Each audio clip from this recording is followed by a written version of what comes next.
नमस्कार मित्रों, the teacher show के एपिसोड नमस्कार। नंबर 80 में एक बार फिर से आपका स्वागत है। और रोज की तरह हमारे साथ एक नए मेहमान आज हमारे साथ जुड़े हैं। आज हम जा रहे हैं सुदूर दक्षिण गोवा में। गोवा का नाम दक्षिण में। सुनते ही बड़े रंगीन रंगीन खूबसूरत से चित्र हम सबके सामने आ जाते हैं। और इतना खूबसूरत राज्य गोवा हमारे भारत का जो 1961 में हिंदुस्तान का हिस्सा बना।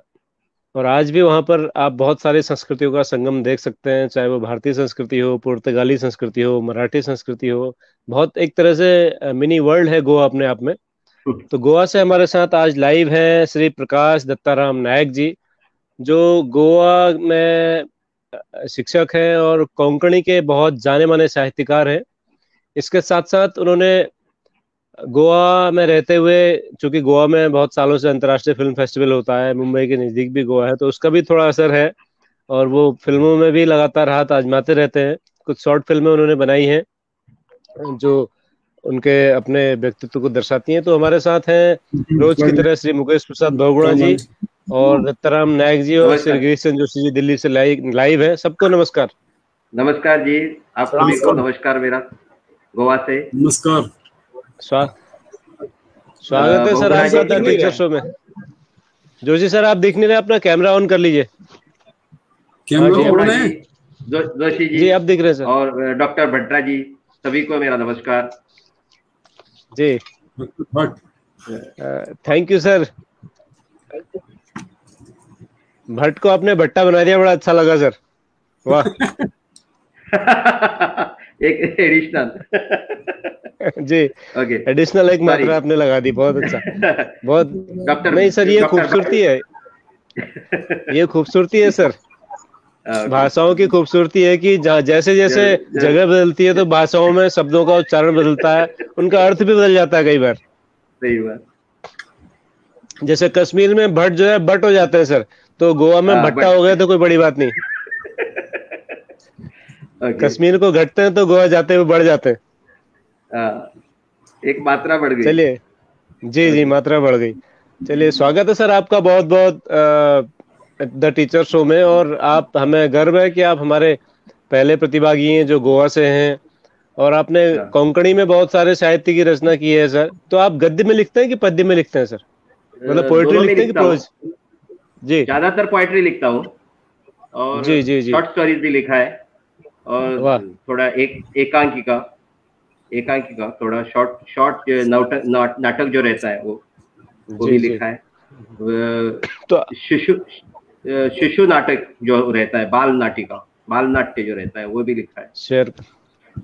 तो आप सर ये लेखन की ओर कैसे प्रवृत्त हुए? थोड़ा सा अपने बचपन के बारे में बताइए हमारे दर्शकों को कि शिक्षा आपकी, एजुकेशन कहाँ हुई और फिर साहित्य की ओर हाँ, कैसे आपकी रुचि जगी? एक एक बात ऐसी है कि हमारे यहाँ पोर्तुगीज राज्य था 1961 तक, 19 दिसंबर 1961 तक। मेरा जन्म हुआ 22 दिसंबर 1962, यानी मैं पूरा भारतीय हूँ।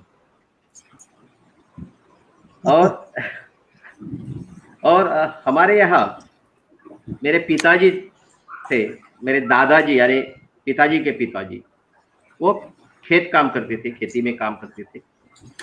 तो मैंने उनको देखा नहीं, ऐसा बताया जा रहा है कि 1957 में उनका देहांत हो गया। उसके बाद मेरे पिताजी जो है उन्होंने खेती नहीं की, उन्होंने संगीत अपनाया। संगीत, वो गोवा के मशहूर गायक थे, पखावज बजाने वाले, तबला बजाने वाले, हारमोनियम बजाने वाले थे। और मेरा जो बचपन है वो इतनी गरीबी में गया कि ये संगीत के लिए कोई पैसा नहीं देता था और मनोरंजन होता था सिर्फ। और एक झोपड़ी में हम रहते थे। उसके साथ ऐसा हुआ कि पेट का सवाल था और इसीलिए उन्होंने ऐसा सोचा कि ये संगीत से कुछ नहीं होता, इसलिए थोड़ा बीड़िया बनवा दे।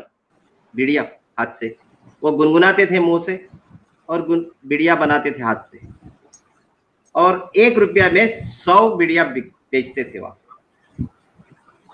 और उसी टाइम थोड़ा इतनी महंगाई तो नहीं थी, तो चलता था, 1 रुपया 2 रुपया 3 रुपया ऐसा मिलता था। उसके बाद उन्होंने क्या किया कि 2 भैंसे ले ली, और भैंसे लेने के बाद जब हमारे यहाँ वो भैंसों को बछड़े हो गए, तभी इतना आनंद हो गया, इतनी खुशी हो गई कि मानो हमने सर को हाथ लगा दिया, क्योंकि पैसा मिलना एक अच्छी बात थी। दूध बेचना, मेरा बचपन तो ऐसा ही गया कि मैं हर घर में जाके दूध बेचता था। वैसे ही मेरी पढ़ाई शुरू हो गई। मुझे याद है कि 3री कक्षा में मैंने एक विडंबन लिखा था, और एक मराठी गीत है, केशवा माधवा तुझा नामात रे बोलवा, और मैंने उसका विडंबन किया। एक केशव नाम का एक नाई था, वो क्या करता था, केस कटवा नहीं रहा था, वो केस बाल खिंचवा रहा था। तो मैंने बोला उसको, केशवा माधवा तुझा मरना तेरे बोलो, यानी आपका मरना ही अच्छा है इसके, क्योंकि इतने बाल वो खिंचवाते थे। तो एक बच्चे ने क्या किया, वो मैंने जो कुछ लिखा था वो मेरे वर्ग शिक्षिका को दे दिया। मुझे डर लगा कि बाबा क्या हो जाएगा, अभी वर्ग शिक्षिका मार देगी, पिटा देगी। तो मैंने ऐसा सोच के तभी वो उनका नाम अभी भी मुझे याद है, रेखा बाड़कर है, मुझे मालूम नहीं वो कहाँ है अभी, लेकिन उन्होंने बोला कि आप आगे जाके एक बहुत अच्छे कवि बन जाएंगे। वो मेरी पहली कविता थी, तीसरी कक्षा में। उसके बाद 10वीं तक मेरा शिक्षा बनती रही, और 10वीं में से मुझे एक शिक्षक मिले, माधव सोमन नाम के। वो मराठी पढ़ाते थे। हमारे यहाँ पहले मराठी थी, यहाँ गोवा में कोंकणी नहीं पढ़ती थी। तो उन्होंने मुझे सही से साहित्य में प्रवेश दिया, माधव सोमन नाम के। वो अभी नहीं रहे यहाँ पर, यानी स्वर्गस्थ हो गए। तो उनके लिए मैं साहित्य पढ़ना शुरू किया, उनके लिए पर, और तभी मुझे रुचि आ गई, और मैं लिखना शुरू कर दिया मैंने। और मुझे ऐसे लोग मिले जो कि कोंकणी के नजदीक थे, कोंकणी लिखते थे। उनका लेखन पढ़ के मुझे ऐसा लगा कि क्यों ना मैं कोंकणी लिखूं। और 10वीं कक्षा के बाद मैं जब कॉलेज गया, 10वीं कक्षा होने के बाद इतनी खुशी हो गई घर में, क्योंकि मैं पहला बच्चा था घर में जो 10वीं कक्षा पढ़ गया। और मेरे पिताजी बोले, अभी क्या करेंगे, अभी ऐसा करो, खत्म करो तुम्हारी पढ़ाई, 10वीं हो गए। मुझे वो नहीं चाहिए था, क्योंकि मुझे पढ़ाई करनी थी, लेकिन घर पे तो बहुत गरीबी थी। पणजी में गया। पणजी मेरे घर से 25 किलोमीटर है, और 25 किलोमीटर रहने से आने जाने के लिए तब 4 रुपये लगते थे आने जाने के लिए, 2 रुपया टिकट था। वो 4 रुपये कहाँ से मिलेंगे?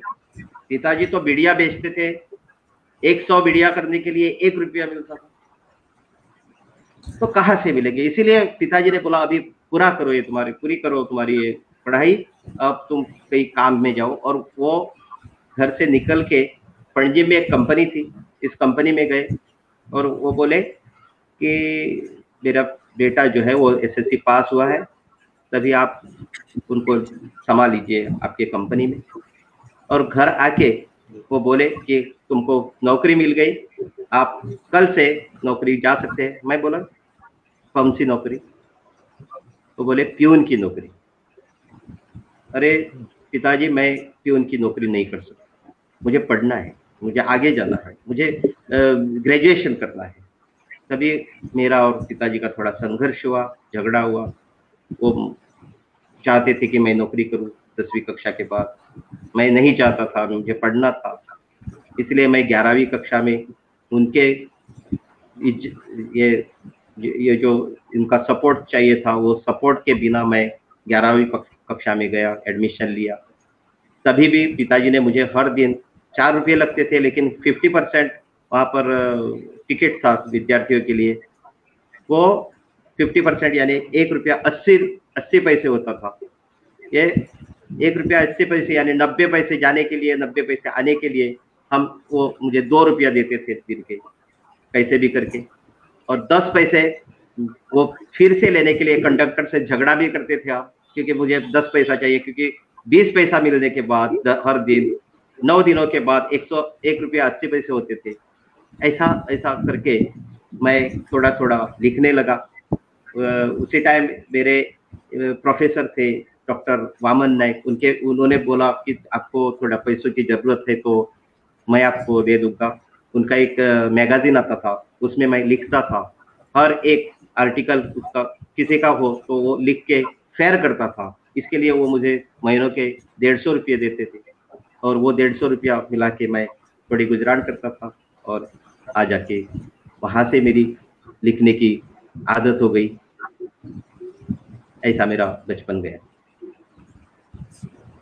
वाह सर, बहुत ही वेरी इंस्पायरिंग कमाल की सर जीवन का संघर्ष है वो वो तो है, हमारे साथियों के लिए प्रेरणादायक है।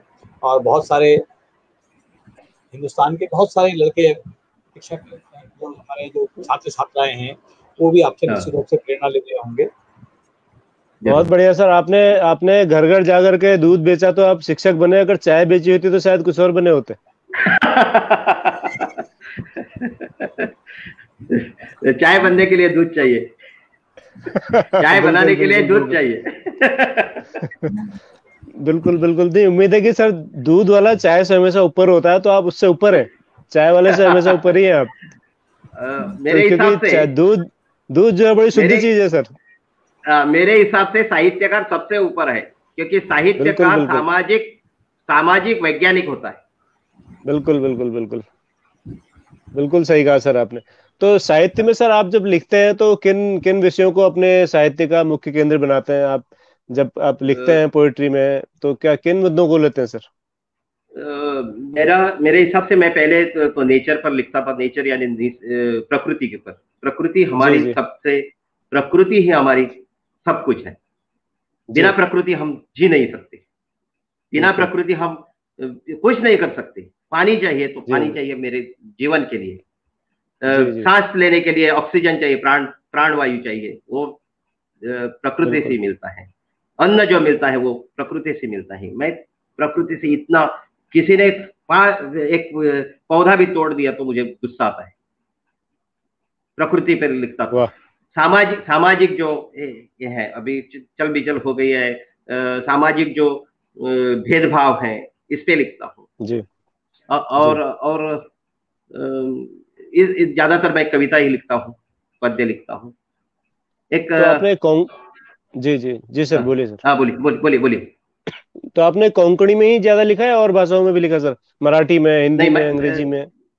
नहीं, मैं कोंकणी में लिखता हूँ, क्योंकि कोंकणी हमारी अंदर से आती। बिल्कुल बिल्कुल अंदर से आती। There are three H. As a teacher, I can tell you that there are 3 H. One H is head. Ji. Another H is heart. And third is hand. It should come from the head, from the brain, then go to the heart, and then it goes to the hand. Through hand, we go to the society. जी, तो आपकी sir जो कोंकणी रचनाएं हैं हम सुनना चाहेंगे। आपको जो सबसे पहले आपने कोंकणी में कविता लिखी, अगर आपको याद हो, शुरुआती जो कविता आपने लिखी उसको थोड़ा सुनाइएगा सर, और थोड़ा उसका अर्थ भी बताइएगा, हिंदी या अंग्रेजी जिसमें भी आप बताना चाहें, ताकि सब लोग इस देश को जो इस देश के शिक्षक देख रहे हैं वो समझ सकें। पहले आप उसका अर्थ बता दीजिएगा, तब सुनाइएगा सर, आसानी रहेगी। पहले मिट्टी पर लिखा था मैंने, मिट्टी पहली कविता, और वो बहुत फेमस भी हो गई जी। मिट्टी माटी, मड जी माटी, मड। हिमाती हिका लागल्या धुवाळे शेताचे बैलांचे नांगराचे। हिमाती हिका लागल्या धुवाळे शेताचे बैलांचे, हिका लागल्या दिवाळे शेतकऱ्याच्या कामाचे, शेतकऱ्याच्या कष्टाचे। मैं बोलता हूं कि मट्टी जो है, ये माटी जो है, ये माटी को एक तरह से जो गरोदर क्या बोलते हैं उसको, प्रेग्नेंट वुमन जो ऐसी रहती है मट्टी, वो खाने चाहती है, कुछ तो खाने चाहती है। वो खाती क्या खाती है? ये पसीना, जो खेती में काम करने वाले जो मजदूर हैं, उनका पसीना खा जाता। वो उसको प्यास लगी है, उसको भूख लगी है उस पसीने की। इस पे मेरी पहली कविता थी। वाह, कितने सारे दिन आपने उभार दिए। बहुत बेहतरीन। ये आपका एक मित्र है सर रजनीकांत शुक्ला जी, वो लिख रहे हैं कि आपने गोवा में विधानसभा चुनाव भी लड़ा है। हाँ लड़ा था। रजनीकांत शुक्ला और राजेंद्र प्रसाद उपाध्याय मेरे दोस्त हैं, अच्छे दोस्त हैं। हम कॉल करके एक दूसरे से बातचीत करते हैं, 4 दिनों के बाद, 15 दिनों के बाद, हमेशा रहते हैं। मैंने गोवा सर, गोवा में टीचर्स को क्या इलेक्शन लड़ने की परमिशन है क्या? हाँ है, क्योंकि ज्यादातर अभी तक जो लक्ष्मीकांत पार्सेकर टीचर थे वो मुख्यमंत्री बन गए, सुभाष शिरोडकर वो मंत्री बन गए, फ्रांसिस सर्दिनो जो अभी ये है एमपी है और चीफ मिनिस्टर भी बन गए थे, वो टीचर थे, ज्यादातर टीचर ही थे। तो सर आपके शपथ ग्रहण समारोह में हम भी आएंगे। जरूर क्यों नहीं। हमारी शुभकामनाएं हैं। आप पहले विधायक बने, फिर मंत्री और मुख्यमंत्री बने। जरूर देखेंगे, वो काल बताएगा क्या करना है। अभी 2017 में मुझे टिकट मिली आम आदमी पार्टी की, और मैं गोवा का आम आदमी पार्टी का सेक्रेटरी सचिव भी था।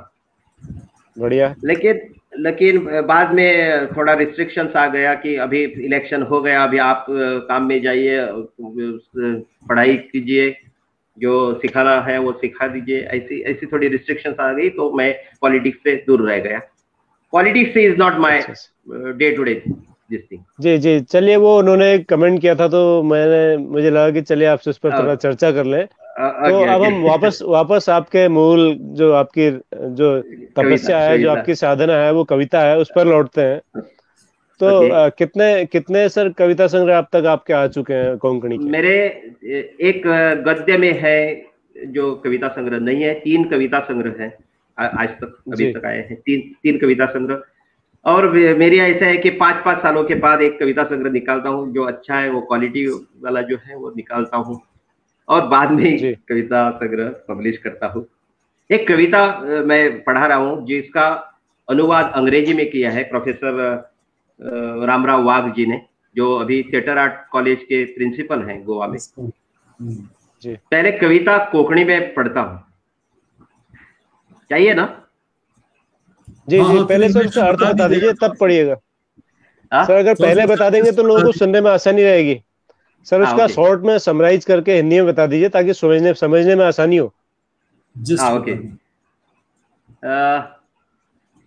जो ये जो कविता मैं अभी पेश करना चाहता हूँ कि अभी हमारा जो हम जो लोग हैं, हम जो मानव जो है, वो मानव क्या बोलते हैं उसको, कैमेलियन बोलते हैं अंग्रेजी में, हिंदी में क्या बोलते हैं उसको, कैमेलियन को?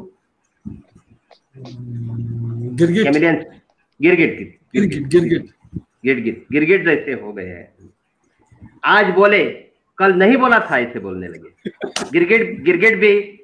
गिरगिट भी अपना रंग बदलने को बोलता है कि अभी मैंने तो मानव जाति पर छोड़ा है, ये मैं रंग नहीं बदलूंगा।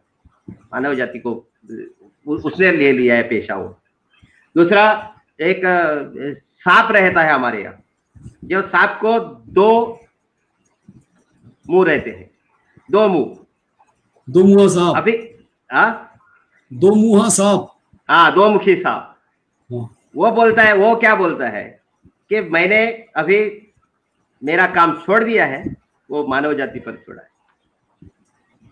तीसरा है एक जो कुत्ता है, कुत्ता क्या उसकी ये जो है टेल है वो घुमाता है, वो अभी टेल घुमाने की आदत उसने छोड़ दी है और वो मानव जाति पर छोड़ा है। और चौथे जो है हमारे यहाँ क्या बोलते हैं, खेकड़े बोलते हैं, हिंदी में क्या बोलते हैं मुझे मालूम नहीं। क्रैब क्या करते हैं, एक दूसरे को खींचते हैं, पाँव खींचता है उसका दूसरे का, और वो भी बोलती है कि हमने हमारा काम पेशा छोड़ दिया है, अभी ये मानव जाति पर छोड़ा है। मैं कविता पढ़ रहा हूँ। मजा आ गया भैया। ताणी रंग बदलून मनीसपणाचे कुडके केले, ताणी रंग बदलून मनीसपणाचे कुडके केले, त्यांनाच्या शड्ड्याने रंग बदलचे सोडून दिले। ताणी रंग बदलून मनीसपणाचे कुडके केले, त्यांनाच्या शड्ड्याने रंग बदलचे सोडून दिले। एकाच तोडाक फुटली कितली तोंडां, कितलीशीच तोंडां तांकां, एकाच तोंडाक फुटली कितलीशीच तोंडां तांकां, तेन्नाच्या माळणाचे एक तोंड झडून गेले, तेन्नाच्या माळणाचे एक तोंड झडून गेले।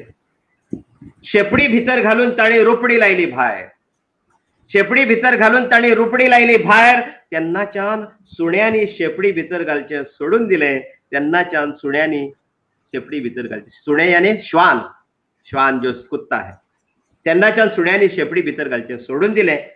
सुवार्था खातीर वडले इश्टांच्याय पांय ताणी, सुवार्था खातीर वडले इश्टांच्याय पांय ताणी, तेन्नाच्यान कुल्ल्यांनी पांय ओडचे सोडून दिले, तेन्नाच्यान कुल्ल्यांनी पांय ओडचे सोडून दिले।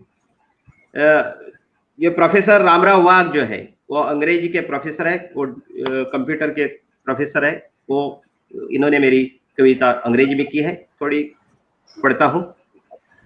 Giving up by changing colors they tore apart humanism, by changing colors they tore apart humanism, since then chameleons have given up changing their own colors, since then chameleons have given up changing their own colors, they amassed to their single mouth countless number of mouths, they amassed to their single mouth countless number of mouths, since then double-mouthed serpents have given up one of their mouths, since then double-mouthed serpents have given up one of their mouths. By curling their tails inside, by curling their tails inside, they displayed a false mask of bravery, they displayed a false mask of bravery, since then dogs have given up curling their own tails, since then dogs have given up curling their own tails. In pursuit of their selfish motives, they climb over their own friends. In pursuit of their selfish motives, they climbed over their own friends. Since then, crabs have given up pulling down other crabs. Since then, crabs have given up pulling down other crabs, pulling down other crabs. यार इतने बिंब दिख गए आपकी कविताओं में। आपने जब मेरे को बहुत गुलजार साहब की याद आ रही थी आपकी कविताओं को सुन के, धरती के आपने कहा कि धरती गर्भवती है, और वास्तव में यदि सोचा जाए तो वो गर्भवती है और हमेशा रहती है, और पसीना और श्रम को मांग करती है, और जो सींचते हैं उनको वो देती है। मतलब ये मेरा कभी ध्यान गया ही नहीं इस तरफ कि धरती की तुलना एक गर्भवती से की जा सकती है। राइट, धरती का एक नाम रत्नगर्भा भी है, संस्कृत में रत्नगर्भा भी है, लेकिन आम बोलचाल में नहीं होती। और ये कविता जो इन्होंने कही अभी आदमी के बारे में, इज जस्ट अमेजिंग। मतलब जो वो हम अपना स्वरूप देख रहे हैं आज के समाज में, मानव को अपना स्वरूप दिखा रही है इनकी कविता कि भैया देखो, कुत्ता तक, केकड़ा तक, हमने जानवरों के सब जितने उनके बुरी आदतें थी हम सब अपना ली हमने। Absolutely fantastic. इसको जरा भेजिए, यहाँ साहित्य अकेडमी में भेजिए। कंटेम्प्रेरी इंडियन लिटरेचर जो छापते हैं हमारे डॉक्टर राव साहित्य अकेडमी वाले, मैं उनसे कहूंगा कि आप आपकी कविताओं को छापें। जो डॉक्टर राव ने बहुत अच्छा ट्रांसलेशन किया है, बहुत अच्छा, बधाई आप, बहुत बहुत बधाई। Thank you. मेरा दुर्भाग्य है कि मेरी जब राजेंद्र प्रसाद उपाध्याय से बात हो रही थी हाँ और आपका जिक्र आया तो उन्होंने कहा कि आप सीसीआरटी में आए थे 2 बार, हाँ और मेरा हाँ आपसे परिचय नहीं हुआ, शायद आप उदयपुर गए थे और उस कोर्स में मैं नहीं आया था, तो मैं इसे हाँ। अपना दुर्भाग्य मानता हूँ आज कि मेरे आपसे परिचय नहीं हुआ, लेकिन absolutely fantastic, thank you absolutely sir, thank you sir, thank you sir. Teacher can बहुत डू बढ़िया दिस। सर, बहुत बढ़िया। बहुत बहुत शानदार, कमाल की कविताएं सर। और जो आपने जहां से वो शब्द लिए हैं वो और भी अद्भुत है। और लेकिन मुझे एक बात की खुशी है सर, अगर कभी हम गोवा आए तो वहाँ केकड़े हमें जरूर। नहीं काटेंगे, कुत्ते हम पर नहीं भौंकेंगे। नहीं नहीं, गोवा में बहुत है सर, गोवा में बहुत है, इसीलिए उन्हीं को देख के तो लिखा इन्होंने। आइए जरूर जरूर, आपका नहीं, स्वागत रहेगा।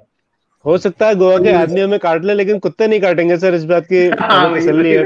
नहीं, हमेशा न्यूज खबर क्या होती है, जब कुत्ते काटते हैं तभी खबर नहीं होती है, मानव जात काटती है कुत्ते को तभी खबर होती है, तब खबर होती है। बिल्कुल बिल्कुल बिल्कुल, वो खबर है, that's a news. Bhatt ji, मैं एक बात बता दूं कि गोवा का इंप्रेशन जो है ना वो चर्चेस कॉन्वेंट्स हैं, लेकिन मैं गोवा में जो 18 दिन था तो मैंने वहां मंदिरों में जो भजन देखे, मंदिरों में जो सशक्त परंपरा बनी है ना इनकी, कोंकणी की, मराठी की, अभंग की, इट्स जस्ट अमेजिंग। वो सोच ही नहीं सकता आदमी की गोवा में भी ऐसी चीजें हैं। वो वही गोवा वाले कभी कभी बड़े निराश होते हैं कि हमारा जो प्रोजेक्ट किया जाता है वो नग्नता, वो फॉरेन टूरिज्म, वो बीचेस दिखाया जाता है, लेकिन असली गोवा जो है, गोवा का जो चर्च का संगीत है, गोवा का जो मंदिरों में गायन है, वो कभी नहीं आ पाता। सर मैं 2 बार मुझे भी गोवा जाने का सौभाग्य मिला, 2 बार मुझे सौभाग्य मिला गोवा जाने का सर। लेकिन मैंने ये देखा कि गोवा में एक भी घर ऐसा नहीं है जिसके आगे तुलसी का पौधा ना हो, एक भी घर, नॉट अ सिंगल। जबकि बाकी जगह आपको, और जगह हमारे यहाँ तुलसी सब जगह नहीं मिलेगी एक बार को, लेकिन गोवा में कोई घर नहीं है जहाँ तुलसी नहीं होगी, हर घर में तुलसी आपको मिलेगी, और सबसे आगे होगी, और बहुत खूबसूरती से सजी हुई होगी। आपको एक बात बतानी है जी सर, पूरे रसिक लोगों के लिए, कि गोवा में हर जगह तुलसी वृंदावन रहता है। हाँ, हिंदू जो है उनके आगे, घर के आगे तुलसी वृंदावन रहता है, और तुलसी वृंदावन में एक तुलसी का पौधा रहता है। तो बिल्कुल अभी आप यूरोप में गए ना, तो आपको क्रॉस नहीं मिलेगा, घर के सामने क्रॉस नहीं मिलेगा। हमारे गोवा में कैथलिक समाज जो है उनके घर के सामने क्रॉस मिलेगा, हिंदू के सामने तुलसी वृंदावन, तुलसी मिलेगी, कैथलिक के सामने क्रॉस मिलेगा। ये क्रॉस क्यों आया है मालूम है? यूरोप में नहीं है।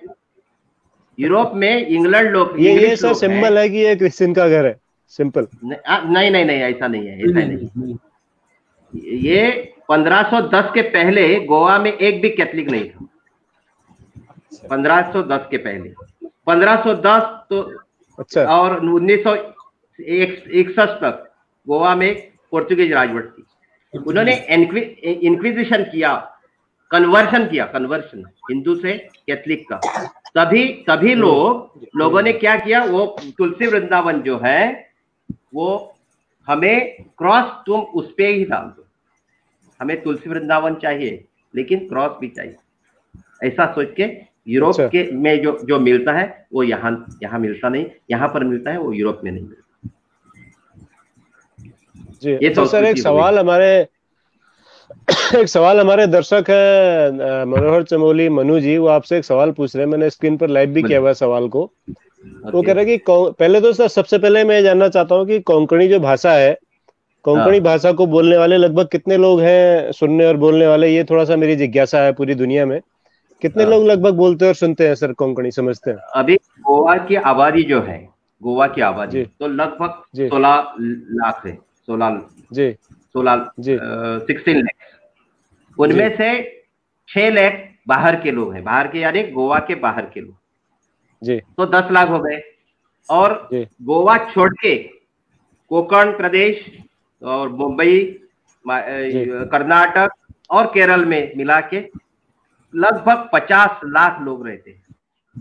अच्छा, 50 लाख। तो जो कोंकणी को जो समझते हैं, बोलते हैं, वही। तो अभी क्या सर ऐसा है कि कोंकणी अपने अस्तित्व के लिए संघर्ष कर रही है, ऐसा वो कह रहे हैं। नई शिक्षा नीति में आने से क्या कुछ फायदा होगा कोंकणी को? कोंकणी जो 1961 में हम आजाद हो गए, मुक्ति मिल गई। लेकिन 14 सालों के बाद, उर्वरित भारत के 14 सालों के बाद भारत देश स्वतंत्र हुआ 15 अगस्त 1947 और गोवा मुक्त हुआ। गोवा, दमन और दीव एक ही राजवट के राज्य के नीचे थे, वो पुर्तगाली, गोवा, दमन और दीव। वो 19 दिसंबर 1961 के दिन मुक्त हो गए। तभी हमारे यहाँ केंद्र सरकार ने इसको केंद्र शासित प्रदेश बना दिया, तीनों मिला के। दमन और दीव तो गुजरात के नजदीक है जी। फिर भी इनकी दिन स्वतंत्रता मिली, इसीलिए हमें जोड़ लिया। और उसके बाद भाऊ साहेब बांदोड़कर यानी दयानंद बांदोड़कर जी का सरकार आया, नया सरकार जी। और वो सोचने लगे कि हमें इतना सा छोटा जो राज्य है यानी केंद्र शासित प्रदेश था, एक पार्ट था, एक प्रदेश था, वो गोवा, दमन और दीव, उन तीनों पर एक ही मुख्यमंत्री था जो दयानंद बांदोड़कर। उनको लगा कि 3705 स्क्वायर किलोमीटर की ये जो एरिया है गोवा की क्षेत्रफल, वो क्यों ना हम महाराष्ट्र में डाल दें। तो महाराष्ट्र में डाल दिया तो क्या हो जाएगा कि हम मर्ज हो जाएंगे वहां पर, और मर्ज होने के बाद हम क्यों चाहिए, हमें इतना तकलीफ लेने की क्या जरूरत है, ऐसा उनकी सोच थी। तभी भारत के पूरे इतिहास में एक ओपिनियन पोल हुआ, जनमत कौल। कैसा है वो कि गोवा अलग रहना चाहिए या गोवा मर्ज होना चाहिए, विलीन होना चाहिए महाराष्ट्र। इसीलिए एक इलेक्शन हुआ 1967 में, यानी 1961 से 1967 तक इनका राज्य सरकार था। उन्होंने सोचा कि ऐसा करेंगे, तो वहां पर लाल बहादुर शास्त्री जो प्रधानमंत्री थे उसी वक्त उन्होंने सोचा कि गोवा के लोगों को हम ओपिनियन पोल देंगे, जहां इलेक्शन होगा, ये हो जाएगी रेफरेंडम होगा, रेफरेंडम नहीं है वो, ओपिनियन पोल, पूरा इलेक्शन ही ओपिनियन पोल। जनमत संग्रह जिसे कहते हैं, जनमत कौल। और जनमत कौल होने से दो पार्टियां हो गई, एक महाराष्ट्र के जो विलीन करने वाले लोग थे और जो गोवा अलग रखने को चाहते थे। तभी 16 जनवरी 1967 को एक इलेक्शन हुआ, और इलेक्शन में जो फुल सिंबल था, फुल चिन्ह था, वो जो भी फुल पर वोट करेंगे वो विलीन होने के लिए करेंगे। और जो दो पाने मिलते हैं, दोन पाना यानी 2 लीव्स, उस पे जो वोट करेंगे वो गोवा के लिए रहेंगे। तो 19 जनवरी 1967 को निकाल आया। तभी निकाल आने के लिए हमारे जो कोकड़ी के और गोवा के एक लीडर एडवोकेट उदय भेम्रे, उन्होंने जी जान लगाया ये गोवा अलग रखने के लिए, क्योंकि गोवा की अलग संस्कृति है, गोवा का लोकवेद अलग है, लोकगीत अलग है, लोकनाट्य है, लोक संगीत है, ये सब कुछ है, इसलिए गोवा अलग रखना ही अच्छा है। ऐसा सोच के लोगों ने मतदान किया और 34,000 से ज्यादा वोट लेके गोवा अलग रह गया।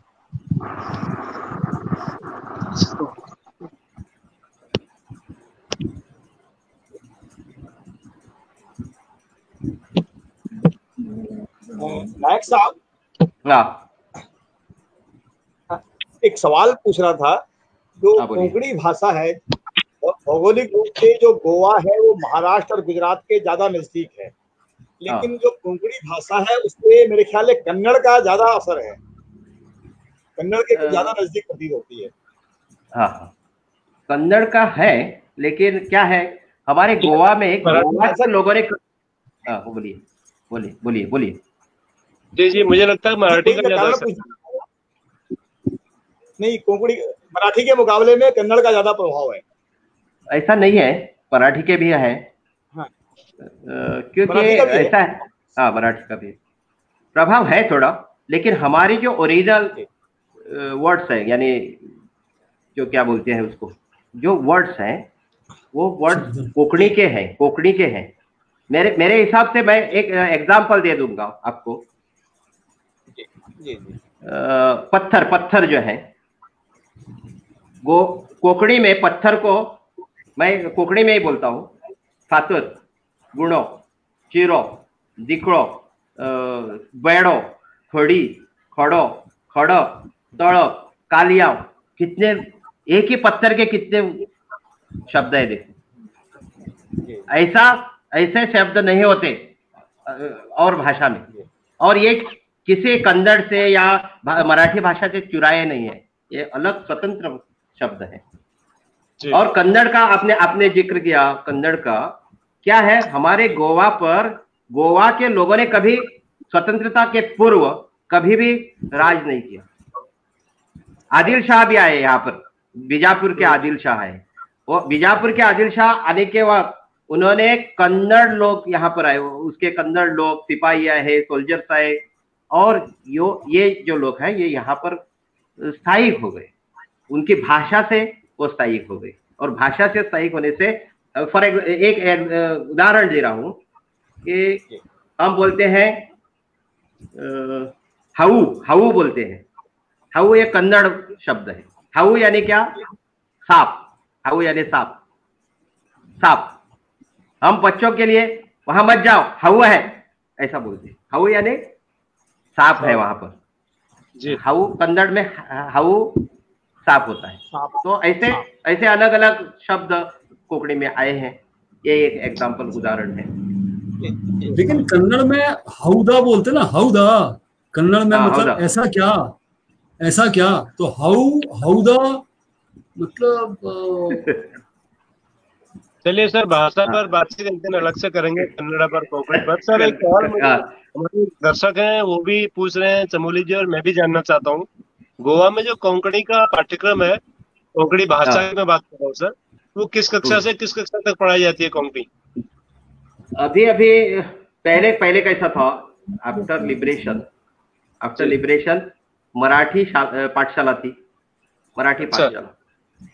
अच्छा। और मराठी पाठशाला दयानंद बांदोड़ जी का जो ज्यादातर महाराष्ट्र में था, इसलिए उन्होंने महाराष्ट्र के जो टीचर्स है उनको बुलाया, यहाँ पर स्कूल्स शुरू किए और मराठी शुरू हो गई। तभी से जो कोंकणी का उतना ये नहीं था कि प्रचार नहीं था कोंकणी का उतना, जो हम लड़ रहे थे, हमारे जो लीडर थे वो लड़ रहे थे कि कोंकणी भी हमारी भाषा है, उससे पढ़ाई होनी चाहिए। तो जब हाल ही में 1990 के बाद यहाँ पर कोंकणी एक भाषा हो गई, पाठ्यक्रम में आ गई, और यहाँ पर पढ़ाई पहली से चौथी तक प्राइमरी लेवल पर, और उसके बाद 5वीं से 10वीं 12वीं तक एक भाषा, थर्ड लैंग्वेज, तीसरी भाषा, त्रिसूत्री भाषा सत्र है। इसी वास्ते either they can take Marathi, Portuguese, French, Arabic, Urdu और कोंकणी। आवाज की दिक्कत लग रही सर, आप लोग को सुनाई दे रहा है तुलसी जी? बिल्कुल बोलिए। हाँ सुन रहे हैं। आप सुन पा रहे हैं सर उनको? क्या बोले? जी सुन रहे हैं, आपकी आवाज स्पष्ट है सर। बाबू जी आप सुन पा रहे हैं क्या नायक सर को? हाँ हम सुन रहे हैं, आवाज आ रही है, ठीक आ रही है। आवाज साफ नहीं आ रही, आवाज कुछ कट के आ रही है मुझे लग रहा है। यहाँ तो ठीक आ रही है। हाँ बताइए नायक साहब। हाँ बोलिए। नायक साहब, जब हम भारतीय भाषाओं का, जब साहित्य का जब हम इतिहास देखते हैं मोटा मोटा, तो इतिहास का बहुत पुराना है, कुछ भाषाओं का सैकड़ों साल पुराना है। लेकिन जब हम समकालीन पिछले 50-100 साल का जब देखते हैं, 100 साल का देखते हैं, तो दो तरह से साहित्य का असर पड़ा है। सन 47 से पहले का जो साहित्य रहा है उसमें स्वतंत्रता के प्रति उफान, अपने देश के प्रति चीजें दिखाई देती थी अंग्रेजों के खिलाफ, और सन 47 के बाद में नए देश को बनाने का एक वो दिखाई देता है साहित्य में। लेकिन गोवा तो 1962 में हिंदुस्तान में आया, उससे पहले के साहित्य और उसके बाद के साहित्य में क्या अंतर आप महसूस करते हैं? ज्यादातर स्वातंत्र्य पूर्व साहित्य और स्वातंत्र्य उपरांत साहित्य, ऐसा आपको बोलना है मुझे लगता है।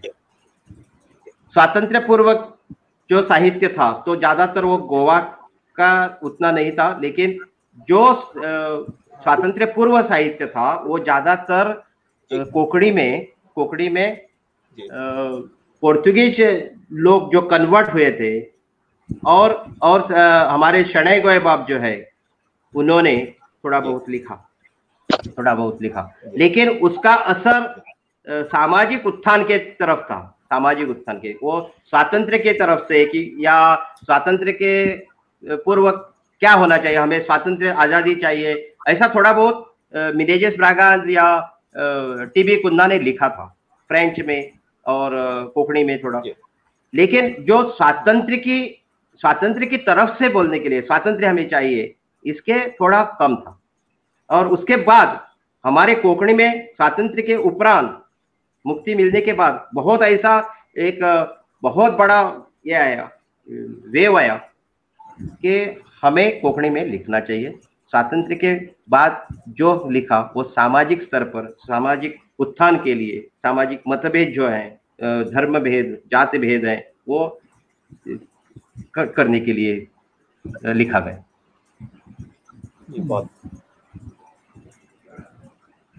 चलिए सर, बहुत आपने बड़ी अच्छी जानकारी दी सबको लेकर के। अब थोड़ा सा जी शॉर्ट फिल्में, ये लघु फिल्में भी बनाई हैं आपने बहुगुणा जी। हाँ, बीच में एक कविता सुनवाता हूँ। जी बहुगुणा जी, हाथ कर दीजिएगा। हाँ, आप नहीं थे ना, अब जब आप नहीं है तो बात को तो ये रखना पड़ेगा ना। हाँ, नहीं जी, कविता सुना रहे थे ना। ओके, एक कविता का अर्थ है, अर्थ मैं पहले बोलता हूँ कि जो माताजी है, माताजी, वो माताजी क्या, मैंने ऐसा इसके उपमा दे दी है कि वो फूंकती है, चूल्हा फूंकती है। मुझे लगता है वो कृष्ण की बांसुरी है, वो फूंकती है, वो कृष्ण की बांसुरी है। वो हवा डालती है कृष्ण की, जैसा कृष्ण हवा बांसुरी में डालती थी। ये थोड़ा सुनिए, बाद में मैं अंग्रेजी में उसका जो अनुवाद हुआ है उसके बारे में जाएंगे। कितलेशेच फावटी तुका पळयले हांवें, कितलेशेच फावटी तुका पळयले हांवें, कितलेशेच फावटी कृष्णाची बासरी घेवन चुली मुखार बसून नळयेत फूक मारतना, कृष्णाची बासरी घेवन चुली मुखार बसून नळयेत फूक मारतना, सप्त सुरांचे आशेन दोळ्यांतल्यान दुकादुवर काडटना, सप्त सुरांचे आशेन दोळ्यांतल्यान दुकादुवर काडटना, तुका पळयले हांवें कितलेशेच फावटी, तुका पळयले हांवें कितलेशेच फावटी, वांयगे म्हणून मुमऱ्यात तुझ्याच काळीज भासतना, वांयगे म्हणून मुमऱ्यात तुझ्याच काळीज भासतना, खोशेच्या आशेन आता खिणा काडटना, खोशेच्या आशेन आता खिणा काडटना, आनी पिळग्या पिळग्यांची कश्टांची बिया रुजवण हाडटना, आनी पिळग्या पिळग्यांची कश्टांची बिया रुजवण हाडटना, तुका पळयले हांवें कितलेशेच फावटी, हे अशें कितलेशेच फावटी, कितलेशेच फावटी, कितलेशेच फावटी। इसका अंग्रेजी अनुवाद, I have seen you several times. I have seen you several times holding Lord Krishna's flute, sitting in front of the fireplace, blowing into the cavity. Holding Lord Krishna's flute, sitting in front of the fireplace, blowing into the cavity, in hope of generating 7 notes of music, in hope of generating 7 notes of music, your eyes flowing with smoke-filled tears. Your eyes flowing with smoke-filled tears. I have seen you several times, mistaking your heart for a brinjal, roasting over the embers, roughening your soft palms in the hope of happiness, and hoping to see in fruition all the seeds of toil of generations before you. I have seen you several times mistaking your heart for a brinjal, roasting over the embers, roughening your soft palms in the hope of happiness and hoping to see in fruition all the seeds of toil of generations before you. All these several times. All these several times. This is translated by Professor Ramrao Wagh. बढ़िया sir, बहुत बढ़िया, बहुत बेहतरीन। तो sir अभी हम आपसे आपके जो फिल्में बनाई हैं उस पर भी चर्चा करेंगे, बहुगुणा जी भी उस पर सवाल पूछेंगे, लेकिन उससे पहले मैं थोड़ा सा दूसरी चर्चा, चूंकि गोवा, मैंने जैसे कार्यक्रम के शुरू में कहा कि गोवा का शब्द आते ही शेष भारत के जो लोग गोवा जिन्होंने नहीं देखा है वो तमाम तरह की कल्पनाएं करते हैं, वो चित्र विचित्र किस्म की कल्पनाएं होती हैं, लेकिन सच क्या है वो आप सबसे बेहतर जानते हैं। आप गोवा में हैं, हालांकि हम भी 1-2 बार आए हैं, लेकिन आपसे बेहतर कोई नहीं बता सकता। तो गोवा सर क्या है? गोवा का जो कल्चर है, गोवा का टूरिज्म है, वो कब है, कब टीचर्स, अगर हमारे दर्शक आना चाहें गोवा, किस मौसम में आए, किन तैयारियों के साथ आए, थोड़ा संक्षिप्त में ये भी बताइएगा सर। अभी लॉकडाउन खत्म होने के बाद ही आना है।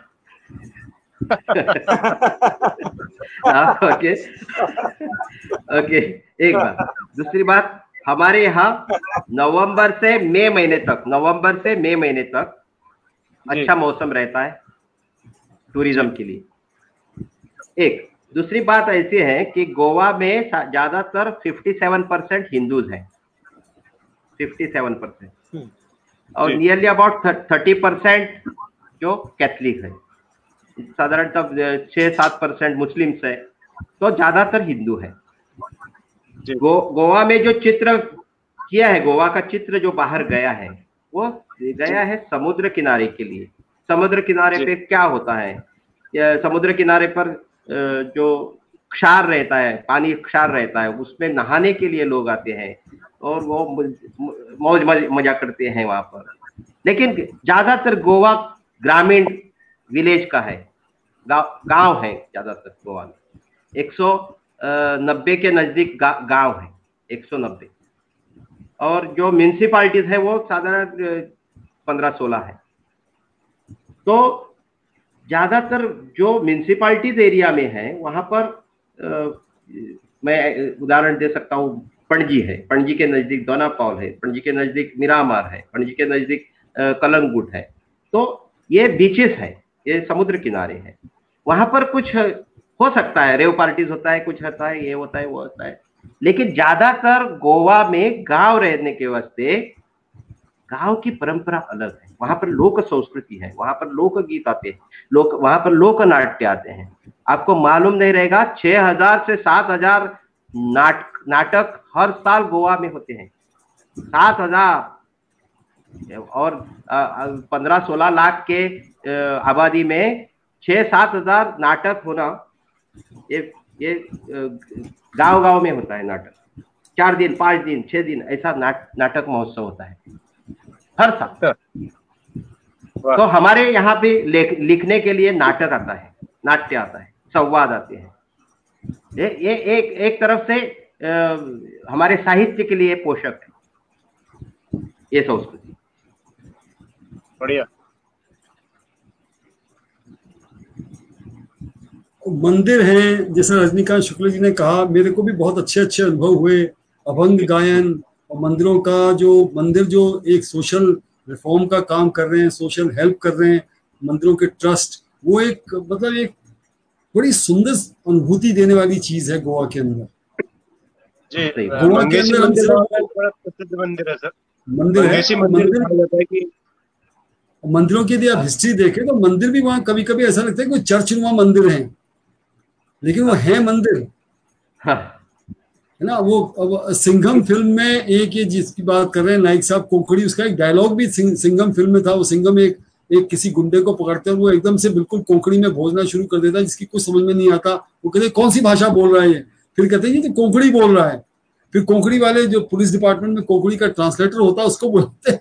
तो मतलब इमेज जो गोवा की है वो बड़ी विचित्र सी है, जो बिल्कुल जैसा अभी नाइक साहब ने कहा 57% हिंदूज, उनका जो वो है वो लक्षित नहीं होता। वो टूरिज्म के हिसाब से वो अच्छा है कि टूरिज्म, बिकॉज इकोनॉमी है और टूरिज्म होता है तो वो पैसा आता है सरकार के पास, उस लिहाज से वो। बट गोवा में कदम्ब डायनेस्टी, जैसा हमने विचार किया था, कदम्ब डायनेस्टी ने बहुत बहुत बहुत बड़ा रोल प्ले किया था गोवा के कल्चर को बचाने के लिए, गोवा के कल्चर का संचरण करने के लिए। इसीलिए वो मैंने कहा था ना, फिल्म फेस्टिवल में किसकी ट्रॉफी, किसका बस्ट दिया जाता है, तो कदम्ब के जो नायक हैं, कदम्ब राजा, उनका एक इंटरनेशनल फिल्म फेस्टिवल में कदम्बा ट्रांसपोर्ट भी है, और दूसरा वो और भी काम कर रहे हैं, एंटरटेनमेंट सोसाइटी वगैरह। सही बात। कदम्बा राज थे यहाँ पर, कदम्बा का राज था। और यहाँ के आपने बोला कि मंदिर और मस्जिद और चर्चेस एक जैसे ही दिखते हैं, क्योंकि हमारे यहाँ, मैंने जैसे बोला कि 1510 से 1961 तक पुर्तगाली राज था।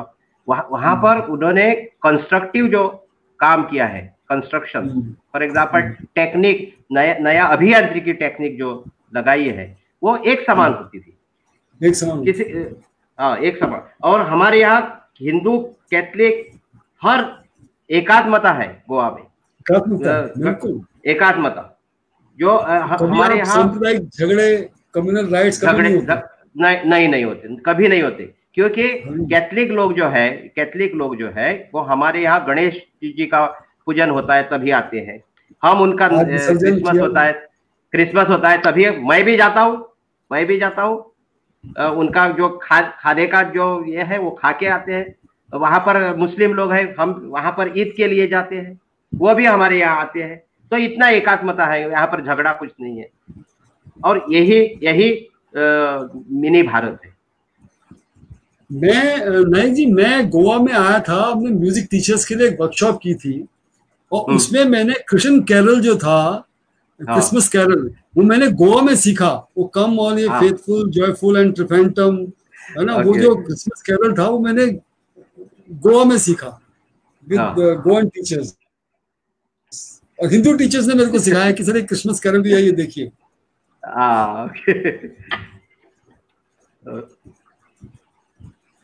तो सर आपने कुछ फिल्में भी बनाई हैं, कोंकणी में बनाई है, अंग्रेजी में बनाई है, हिंदी में भी बनाई है, तीनों भाषाओं में।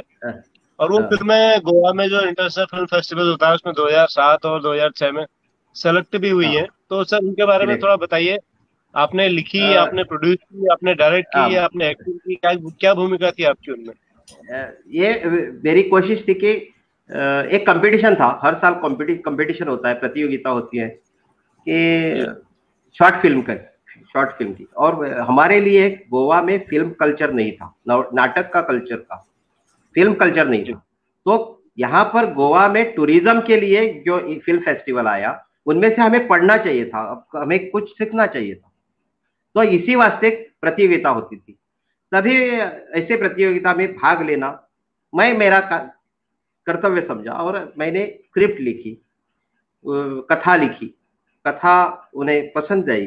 दो साल ही मैंने प्रतियोगिता में भाग लिया, 2006 और 2007 में। तभी दोनों फिल्म फेस्टिवल के कंपटीशन में मेरी फिल्म नॉमिनेट हो गई। ये पहला ही प्रयत्न था, लेकिन मैंने सोचा कि ये शॉर्ट फिल्म बनाना या फिल्म के पास पीछे जाना, ये बहुत ऐसा काम है कि मुझे स्क्रिप्ट बनानी पड़ती है, मुझे कथा सिलेक्ट करनी पड़ती है। तो ये कविता या कथा लिखना ही अच्छा है, तो मेरा थोड़ा उससे दुर्लक्ष्य हो गया। लेकिन मेरी जो ऐसा सीन था कि मैंने एक फिल्म में ऐसा दिखाया था कि एक टीचर है जो किराए पर रहता है घर पे, और हमेशा वो टीचर शाम के समय में जो नहाती हुई बच्चे लोग हैं, या कुमारिका है, या जो कौन है, स्त्रियां है, महिलाएं हैं, उनको देखता था नहाते वक्त देखता।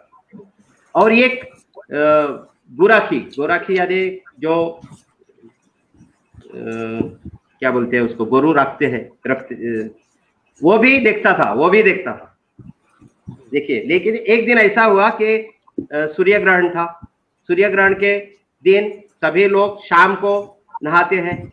ये दोनों ने सोचा आज बहुत अच्छा चांस है हमारे लिए, अपॉर्चुनिटी है। टीचर ने भी सोचा और वो गोरख जो है उसने भी सोचा, और दोनों उनको देखने के लिए रात को इकट्ठा आए। तभी वो एक दूसरे को टच हो गए और बोले, वो गोरख ही बोले कि मास्टर जी आप भी। तो तभी मास्टर जी बोलता है कि यू एंड मी, मैं और आप एक ही वासना जो है वो किसी को नहीं चुक सकती। हर एक को वासना है। मैं टीचर भी हूँ वो पढ़ाने के लिए, लेकिन आप जो भैंस या गाय उनको पालता है वो भी तुम्हारी वासना और मेरे वासना में कुछ फर्क नहीं है। ऐसा मेरा एक पहला जो नॉमिनेट हुआ था वो फिल्म का ये था सॉरी, और स्क्रिप्ट राइटर भी मैं हूँ। उसके बाद जो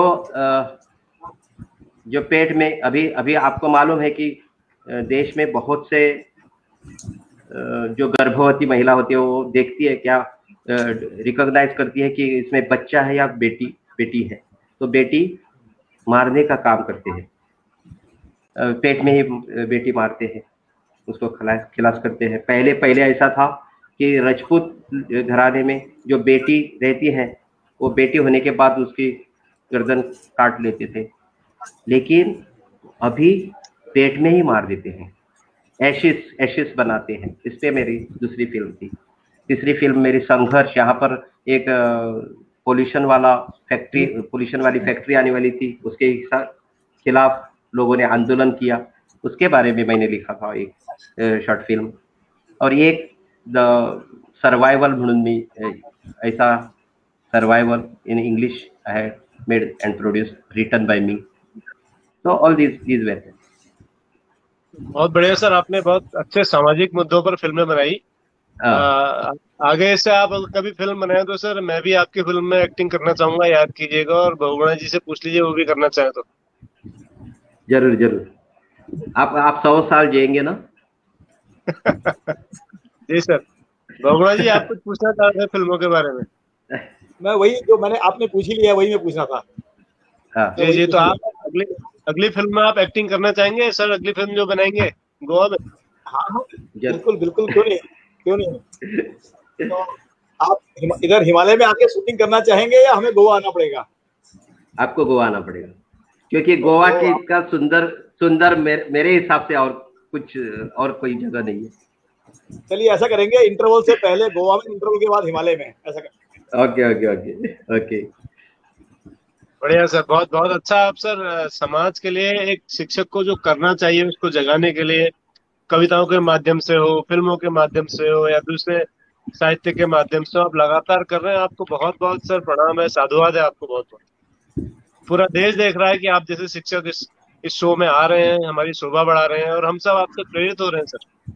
फरीदा शोक है कश्मीर से हमारी दर्शक, वो कह रही हैं कि बहुत सुंदर काम कर रहे हैं आप। और भी बहुत सारे शिक्षक हैं, गोवा से हैं और दूसरे राज्यों से हैं, लगातार लिख रहे हैं फेसबुक पर कि आपका इस कार्यक्रम को देख करके सब बड़े प्रेरित हो रहे हैं। एक और बात सर, मैं इससे पहले कि आपसे पूछना चाहूँ, मैं बहुगुणा जी से निवेदन करूंगा, एक हमारा सवाल जवाब का सेगमेंट होता है। बहुगुणा सर अगर आप सवाल पेस्ट कर सकें तो आप जोशी सर के साथ। अभी करूँगा। हाँ मैं करता हूँ जी। तो उसके बाद फिर हम आगे बातचीत आप जारी रखिए। आगे बातचीत भी जारी रखेंगे सर। नायक सर बोलिए। एक ही प्रश्न भेजा आपने आज। जी कल के जो प्रश्नों के उत्तर पहले ले लेते हैं सर। कल के प्रश्न, कल का प्रश्न डाल रहा हूँ।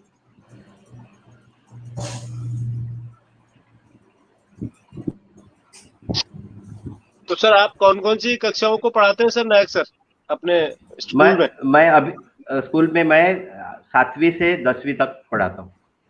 10वीं कक्षा। अच्छा 7वीं से 10वीं। कौन सा विषय पढ़ाते हैं सर? मेरा विषय है कोंकणी और मैथ्स। कोंकणी और मैथ्स? हाँ। ये तो बड़ा गजब का कॉम्बिनेशन सर, मैथ्स और लैंग्वेज। बहुत कम लोग ऐसे हैं जो दोनों विषय पढ़ा लेते हैं एक साथ। जी सही बात। अभी आप पाठशाला के बारे में पूछा, इसलिए एक पाठशाला पर एक कविता होनी चाहिए मेरे हिसाब से, क्योंकि शिक्षक और साहित्यकार ये दोनों संवेदनशील रहते हैं। संवेदना उनके जी आप सारे सवाल डाल दीजिए। हाँ डाल रहा हूँ मैं, पहले डाल चुका हूँ मैं जी। संवेदनक्षम होना चाहिए शिक्षक और साहित्यकार जी। मैं कोंकणी में पहले पढ़ता हूँ, बाद में उसका अनुवाद जो है गायत्री काणेकर ने उनका अनुवाद किया है, वो भी मैं आपको सुनावाऊंगा। म्हजी एक शाळा असली ल्हानशी भुरग्याची निरागस निर्विकार। म्हजी एक शाळा असली ल्हानशी भुरग्याची निरागस निर्विकार। शाळेक 4 वण्टी असली चिऱ्या मातयेच्यो जाती धर्माच्यो नासल्यो। शाळेक 4 वण्टी असल्यो चिऱ्या मातयेच्यो जाती धर्माच्यो नासल्यो। वयर पाख्या असले पाख्यापणा कणके वाशे 2 जातींच्या खाम्यावेले आडे असले आयच्या सारखे बड्डेक नसले। वयर पाख्या असले पाख्यापणा कणके वाशे 2 जातींच्या खाम्यावेले आडे असले आयच्या सारखे बड्डेक नसले। शाळेक जनेला असली भितरल्यान भायले आणि भायल्यान भितरले दिसपा सारखी पारदर्शी। शाळेक जनेला असली भितरल्यान भायले आणि भायल्यान भितरले दिसपा सारखी पारदर्शी। आयच्या सारखी भितरल्यानूच भायर पळोवपा सारखी नदरेची धार मुणावपी नासली। आयच्या सारखी भितरल्यानूच भायर पळोवपा सारखी नदरेची धार मुणावपी नासली। शाळेत एक मेज असले मेजार हजेरी पट असलो हजेरी पटात जर एकल्याचे नाव आडनावा सहित असले। शाळेत एक मेज असले मेजार हजेरी पट असलो हजेरी पटात जर एकल्याचे नाव आडनावा सहित असले।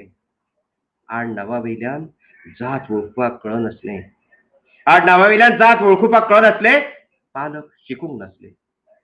शाळा प्रार्थना गायताली तू ही राम है तू रहीम है तू करीम कृष्ण खुदा हुआ। तू ही राम है तू रहीम है तू करीम कृष्ण खुदा हुआ। प्रतिज्ञा वठातली आणि पोटातली चिमटी चिमटी वाटताली देवळात पंचखाद्य वाटची तशी वजेत वसंतपूजेक दोड्यांनी उसळ वाटची तशी।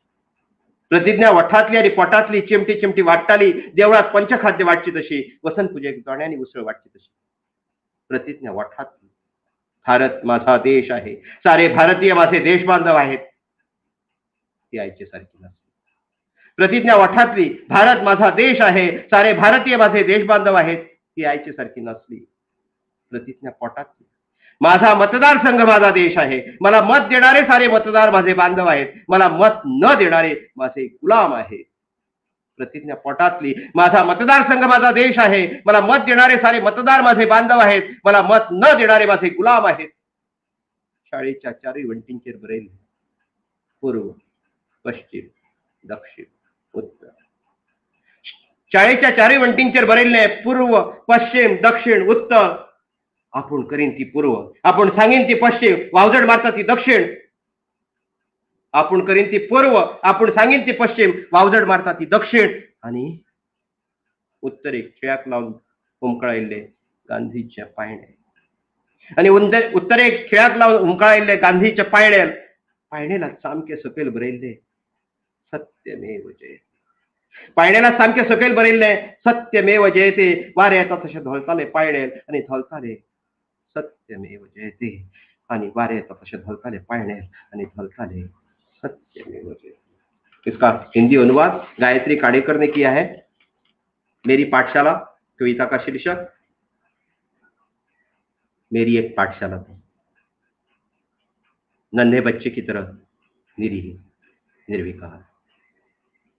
मेरी एक पाठशाला थी नन्हे बच्चे की तरह निरीह निर्विकार। 4 दीवारों की थी पाठशाला पत्थर मिट्टी की न कि जात धर्म की। 4 दीवारों की थी पाठशाला पत्थर मिट्टी की न कि जात धर्म की। ऊपर छत के नीचे मजबूत लकड़ी ऊपर छत के नीचे मजबूत लकड़ी 2 जातियों के स्तंभ को जोड़ने वाली जोड़ थी। लकड़ी दो जातियों के स्तंभ को जोड़ने वाली जोड़ थी।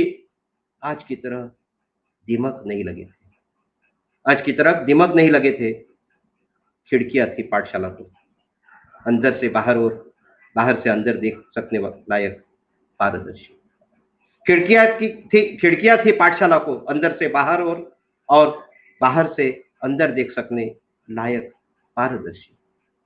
आज की तरह भीतर से बाहर देखने लायक नहीं मुड़वाती नजर की धार, आज की तरह भीतर से बाहर देखने लायक नहीं मुड़वाती नजर की धार। पाठशाला में था एक मेज, हाजिरी पट था मेज पर। हाजिरी पट में हर एक का नाम था, उपनाम। उपनाम के जरिए जात की पहचान से अनजान थे पालक अशिक्षित। पाठशाला में था एक मेज, हाजिरी पट था मेज पर। हाजिरी पट में हर एक का नाम था, उपनाम। उपनाम के जरिए जात की पहचान से अनजान थे पालक अशिक्षित।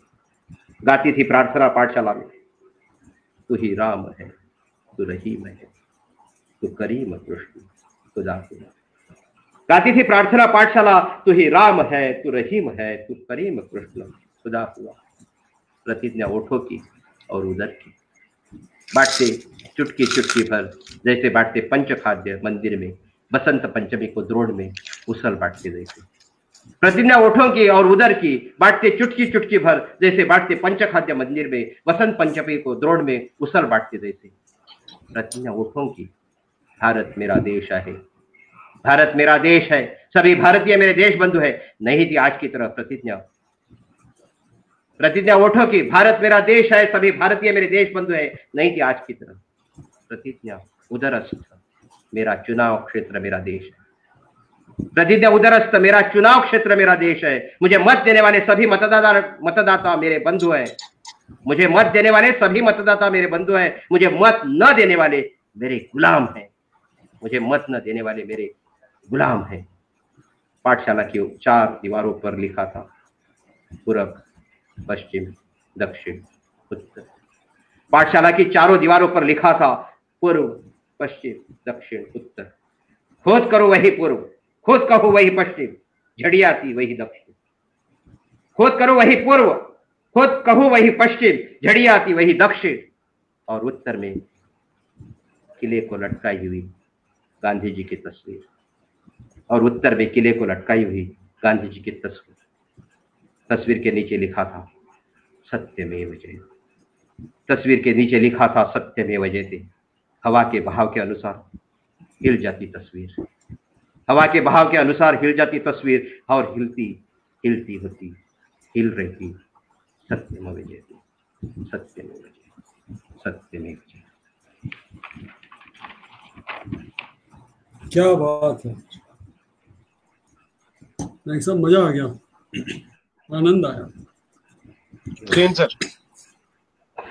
बहुत शानदार। आपने जो इनका मर्म है सर, जो कविताओं का जो भाव है, संदेश है, वो बिल्कुल इसका कोई जवाब नहीं है सर।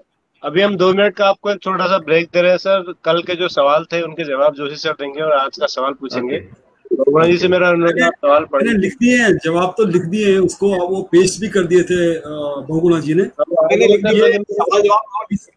मेरे को लगता है भट्टी इस क्रम को चलते रहते हैं, पटाक्षेप कर देते हैं। क्वेश्चन आंसर का जो है ना ये सेशन, ये इस प्रोग्राम से हटाते हैं थोड़ा सा ये, क्योंकि इसमें निरंतरता की थोड़ी बात का वो, मतलब मुझे लगता है एक हर्डल आ जाती है जो एक तारतम्य बनता है ना, इसमें जो मुख्य वक्ता उसको भी और लोग जो बड़े ध्यान से सुन रहे हैं, क्योंकि क्वेश्चन आंसर में कोई इंटरेस्टेड नहीं है। और दूसरा एक मंच है, उसमें दे देंगे क्वेश्चन आंसर, वो कोई बात नहीं।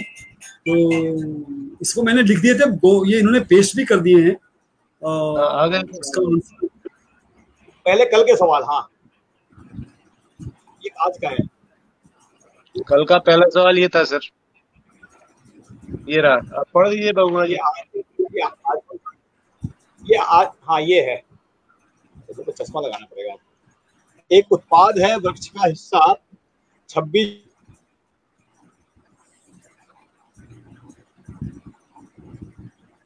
सन 1780 इंग्लैंड, 7 नवंबर 1857 संयुक्त राज्य अमेरिका, अंत में वर्ष 1938। ये कुछ तंतु हैं, धागे हैं, इन्हें जोड़िए और उत्पाद का नाम बताइए।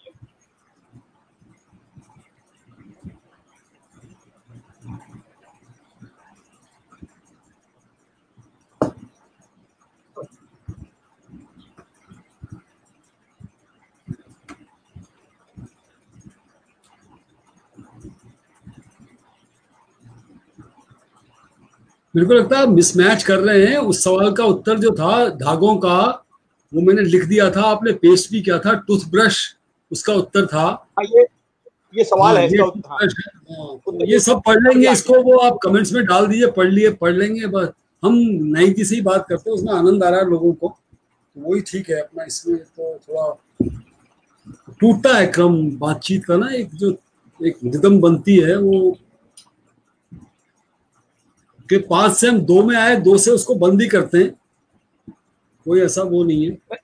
हम लोग डिस्कस कर लेंगे इसके बाद में इसको सर, आपस में बात नहीं, आप डालते रहिए अपने प्रश्न डालने हैं, तो मुझे जरा क्षमा करें इस बारे में। एक दूसरा प्रश्न था वो, जिसका वो मेरे को लगा थोड़ा इंटरेस्टिंग था। भारतीय संस्कृत कदम्ब कोरक जो जो जो जो न्याय था, उसको आगे भटजी ला सकते हैं, मैं नहीं ला सकता, मैं कट पेस्ट कर सकता हूँ खाली। अब देखिए यही दिक्कत होती है ना, वो एक जने को कार्य निभाना पड़ेगा। अब मैं भटजी को दूं, भटजी आपको दें, आप फिर भटजी को दो, वो तो पिंग पोंग हो गया वो। तो इससे वो दर्शक जो है ना वो नाराज हो जाते हैं। तो हमारी पिंग पोंग से उनका तारतम्य टूटता है, उसका मुख्य वक्ता जो है उनका भी तारतम्य टूटता है कि अरे बीच में क्या आ गया ये।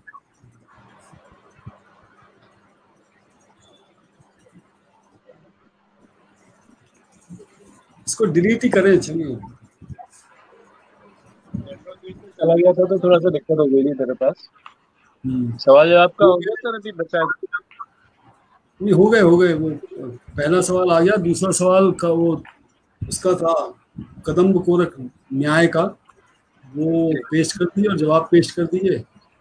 बाकी कल मैं इन 2 के जो मैंने आज पूछे उन 2 के उत्तर दे दूंगा।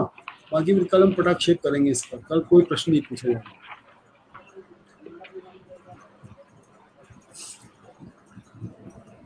तो नायक सर, स्वागत है आपका। जब तक ये प्रश्न पेश करते हैं, नायक जी जब तक ये प्रश्न पेश करते हैं, मैं आपसे पूछ लूं कि कथा लेखन और स्क्रिप्ट राइटिंग में, आपने कहा कि आपको स्क्रिप्ट राइटिंग में ज्यादा मजा नहीं आया, कथा लेखन जो है वो आपका मनपसंद है।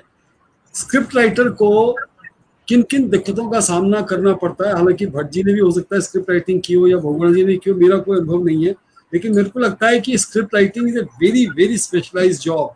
आपको उस कैरेक्टर के अंदर घुस के तब उसके संवाद जो है वो लिखने पड़ते हैं। उसमें किन किन किन परेशानियों का सबब होता है? कथा लिखना, मुझे लगता है कथा लिखना एक ऐसा क्या शुभारंभ से नीचे तक आ सकता है एक ही मूड में, लेकिन संवाद जो है वो जो संवाद लिखना ऐसा है कि वहां पर जो स्क्रीनिंग रहती है उसके हिसाब से लिखना पड़ता है, तो वो थोड़ा कठिन काम है। वैसा कविता लिखना हमेशा इजी रहता है, लेकिन गजल लिखना बहुत कठिन है। वैसा ही मेरे हिसाब से स्क्रिप्ट राइटिंग और ये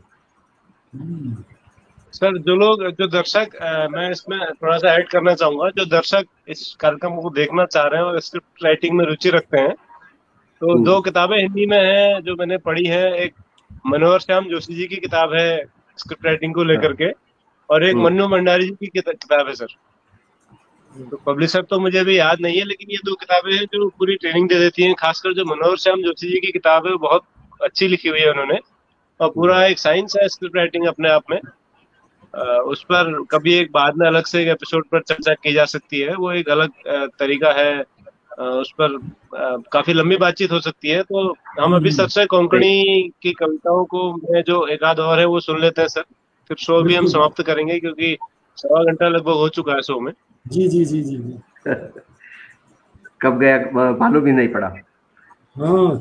सर मैंने यहाँ पर उपस्थित है रजनीकांत शुक्ला जी, उन्होंने भी मेरी कविताएं हिंदी में ट्रांसलेट की है। मैंने आज के प्रोग्राम में इनकी कविता का ट्रांसलेशन प्रस्तुत नहीं किया, मैं उनके ऊपर अन्याय कर रहा हूँ, ऐसा हो जाएगा, इसलिए मैं उनकी जो ट्रांसलेशन है वो भी करूंगा। बहुत बढ़िया। रजनीकांत शुक्ला जी है ना यहाँ पर? मेरे गोवा में आके वो हमारे यहाँ ही ठहरे थे। मेरे घर पे ठहरे थे, इसलिए बहुत अच्छे दोस्त है दिल्ली के। पहले मेरी कोंकणी में कविता जो उन्होंने ट्रांसलेट की है, ते दीस, ते थंडी भरपूर, ती वावजड, ती शेळ, ते धुके, ते वत, सगळेच आमच्या खातीर आसा। ते दीस, ते थंडी भरपूर, ती वावजड, ते शेळ, ती शेळ, ते धुके, ते वत, सगळेच आमच्या खातीरच आसले। ते शेत, ती मल्लांची खोप, ती माती, ते मळब, तो सूर्य, तो संघर्षय आमच्याच खातीर आसलो। ते शेत, ती मल्लांची खोप, ती माती, ते मळब, तो सूर्य आणि तो संघर्षय आमच्याच खातीर आसलो। चिमटीभर मीठ काळजातल्या त्या खायांची आयजूय रूच भागयत आसा। चिमटीभर मीठ काळजातल्या त्या घायांची आयजूय रूच भागयत आसा। केन्ना केन्नाय ते मीठ दोळ्या वटयां न्हंय जावन भायर सरता, केन्ना केन्नाय ते मीठ दोळ्या वटयां न्हंय जावन दोळ्यांतल्यान भायर सरता। एक कोंकणी कविता थी, रजनीकांत शुक्ला जी ने ये अनुवाद की है। कविता का शीर्षक है वो दिन, वो सर्दियों का एहसास, वो तेज हवा के थप्पड़ों से गिरने वाली बारिश, वो सर्दियों का एहसास, वो तेज हवा के थप्पड़ों से गिरने वाली बारिश, वो गिली हुई जमीन, वो कोहरा, वो धूप, सब कुछ हमारे लिए था। वो गिली हुई जमीन, वो कोहरा, वो धूप, सब कुछ हमारे लिए था। वो खेत, वो पत्तों की बनी हुई झोपड़ी, वो खेत की माटी, वो आकाश, वो सूरज और वो संघर्ष, सब कुछ हमारे लिए। वो खेत, वो पत्तों की बनी हुई झोपड़ी, वो खेत की माटी, वो आकाश, वो सूरज, वो संघर्ष, सब कुछ हमारे लिए था। चुटकी भर नमक दिल में पड़े कभी के कई घावों के स्वाद को बढ़ाता जा रहा है। चुटकी भर नमक दिल में पड़े कभी के कई घावों के स्वाद को बढ़ाता जा रहा है। कभी कभी वही नमक कई नदियां बनकर आंखों से बह जाती है। कभी कभी वही नमक कई नदियां बनकर आंखों से बह जाती है, आंखों से बह जाती है। बहुत सारे कवि लोग ना बिंबों में बात करते हैं और रजनीकांत शुक्ल जी ने भी वही किया जो आपने कहा होगा। कितना डिस्कशन आप दोनों के बीच में हुआ होगा कि क्या कहना चाहते हैं, समझा होगा, बैठे होंगे प्रकृति की गोद में। रजनीकांत, सही बात। ओह अमेजिंग, गुड, बहुत अच्छा सर। अच्छा सर, हमारे एक दर्शक थे नवीन यादव जी, वो ये जानना चाह रहे हैं कि गोवा में जो वोकेशनल एजुकेशन है उसकी क्या स्थिति है, क्या क्या है उसके अंदर? वोकेशनल एजुकेशन चलता है, जो भी उसके बारे में थोड़ा मुझे ज्ञान नहीं है, लेकिन वोकेशनल जो भी ITI यानी ITI जैसे जो भी, और यहाँ पर ज्यादातर माइनिंग रहती है। अभी माइनिंग बंद है। माइनिंग के बारे में भी कोर्सेस है, माइनिंग के बारे में, इंडस्ट्रीज के बारे में कोर्सेस है। लेकिन अभी ऐसा है कि गोवा का जो माइनिंग बंद हुआ है, खेती बंद हुई है, सब कुछ बंद हो गया है। इसीलिए जीना होती है। माइनिंग में क्या निकालते हैं, किस चीज की माइनिंग है? मैंगनीज। जी हाँ, निकालते थे, अभी बंद है जी। अच्छा सर, एक और सवाल मैं आपसे एक संस्कृति कर्मी होने के नाते जानना चाहता हूँ कि जब से गोवा में इंटरनेशनल फिल्म फेस्टिवल स्टार्ट हुआ है तो गोवा में क्या फर्क पड़ा, उससे कुछ लाभ हुआ गोवा को? उससे टूरिज्म बढ़ा। एक बात है कि टूरिज्म बढ़ा।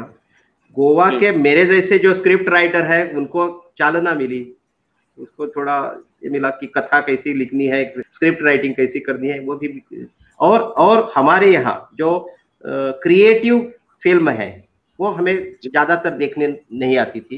जो Goa film festival, international film festival of India से हमें कैसी फिल्म आनी चाहिए, क्या होना चाहिए, ये सब कुछ समझ में आया। जी जोशी सर कुछ पूछ रहे हैं सर। मैं भट्ट जी, मुझे लगता है ये बहुत अच्छा डिसीजन था। हालांकि मैं दिल्ली में था, फिल्म फेस्टिवल्स में मैं जाता था, अच्छी अच्छी फिल्में देखने को मिलती थी, लेकिन गोवा जाने के बाद मुझे ये लगा कि वहाँ के लोग वंचित क्यों रहे। Y everything should be centred in Delhi. Sir हम देश को दिल्ली सेंट्रिक क्यों बनाएं? देश के विभिन्न हिस्सों में जाएं, विभिन्न हिस्सों को देखें, वहां के लोगों को मिले, वहां भी उतने ही लोग क्रिएटिव लोग हैं। तो उसकी वजह से मेरे को लगता है कि बहुत अच्छा डिसीजन था कि इंटरनेशनल फिल्म फेस्टिवल गोवा में हुआ। ओके, सही बात। सबको दिल्ली में ही नहीं होना चाहिए। बिल्कुल सर, उत्तराखंड में भी होना चाहिए। बिल्कुल होना चाहिए, यहाँ की सरकार को प्रयास करना चाहिए। होगा क्यों नहीं होगा, वो रोटेशन हो जाए ना भाई, एक साल गोवा में, एक साल कर्नाटक में, एक साल ऐसे घूमते जाए घड़ी की माफिक, तो अच्छा है, सब लोगों को होगा, आस लगेगी। हाँ लेकिन सर उसके लिए इंफ्रास्ट्रक्चर बहुत अच्छा चाहिए। हाँ तो बनेगा ना, तभी जाए डिसीजन होगा, तभी बनेगा। ऐसा तो नहीं था कि गोवा में सब कुछ था। इंटरनेशनल फिल्म फेस्टिवल जब आया उसके बाद कितनी प्रगति की गोवा ने थिएटर्स के मामले में। वही सवाल मैं जानना चाह रहा था सर, वही पूछना चाह रहा था सर कि क्या फर्क पड़ा उससे, वही मैं जानना चाह रहा था कि और क्या क्या फर्क पड़ा।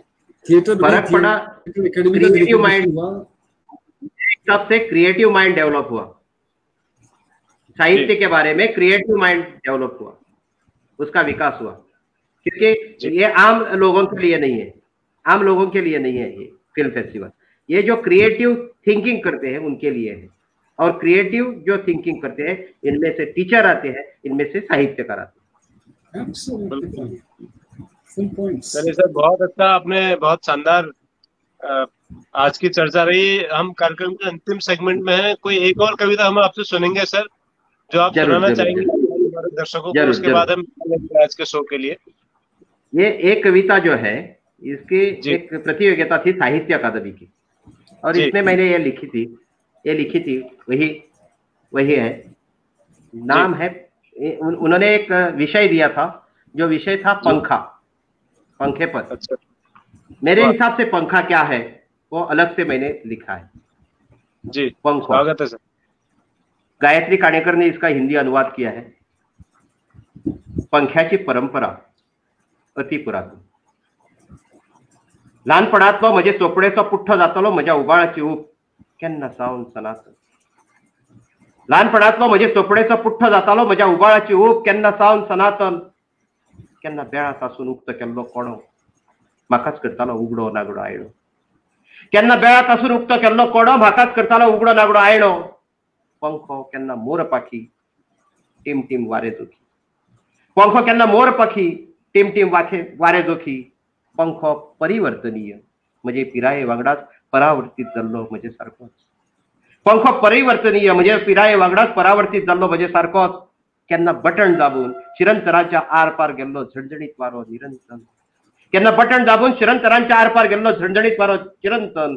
केन्ना वयर हुमकाळपी पंख्या वंगडचे बेभान मन। केन्ना वयर हुमकळपी पंख्या वगडचे बेभान मन।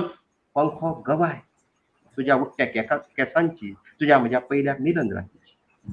पंखो गवाय तुझ्या उठ्ठ्या केसांची, तुझ्या म्हज्या पहिल्या मिलन रातीची। काल एके आडसाटी चलये पंख्याच्या गैरशृंगारासयत दिल्लो गोळ आनी काळजात रिगून उरली फकत ओली ओली शेव।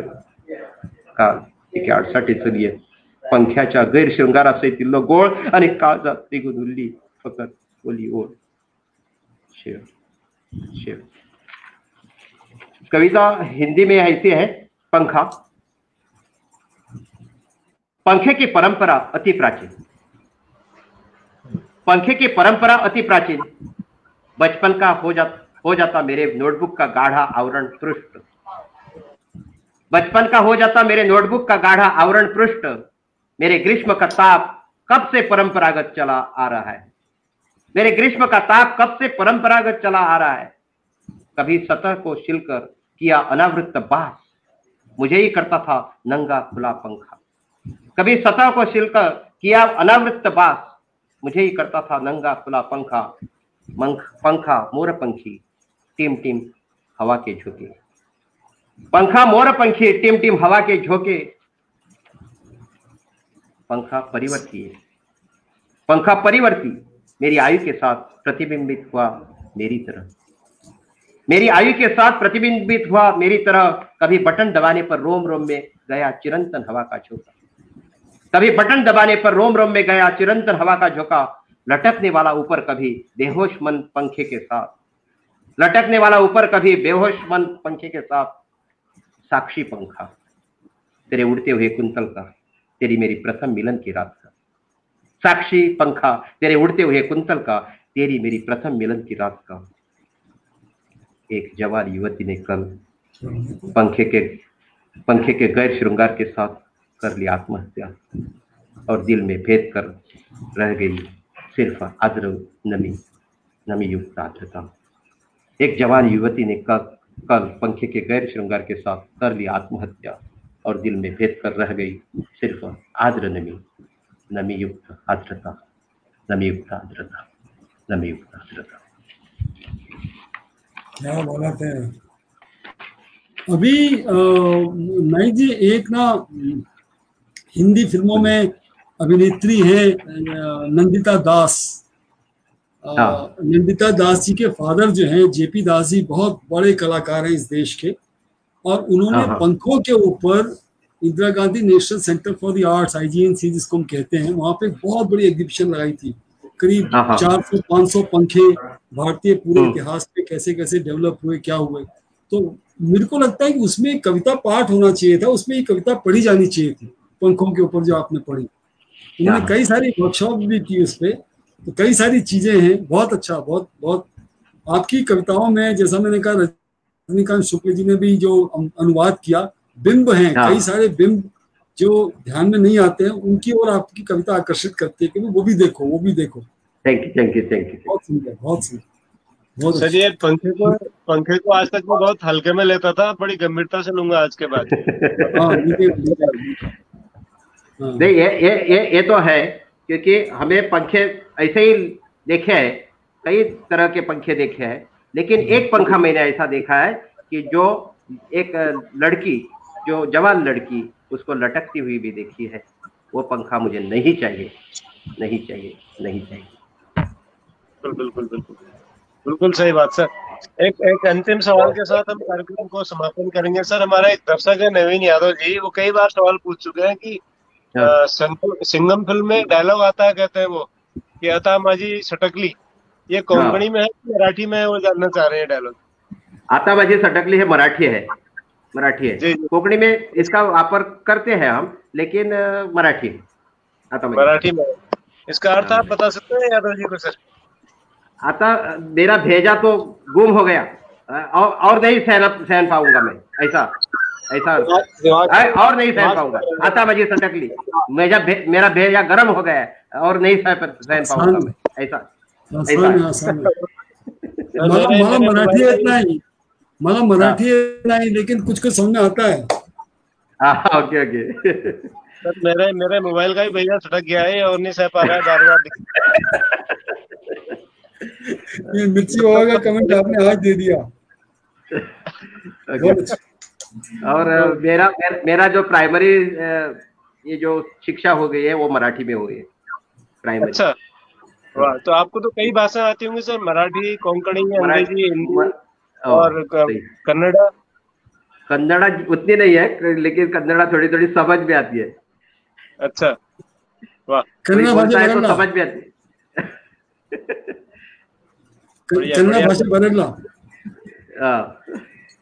तो आपका सर इस शो में आने के लिए हम बहुत बहुत धन्यवाद ज्ञापित करते हैं।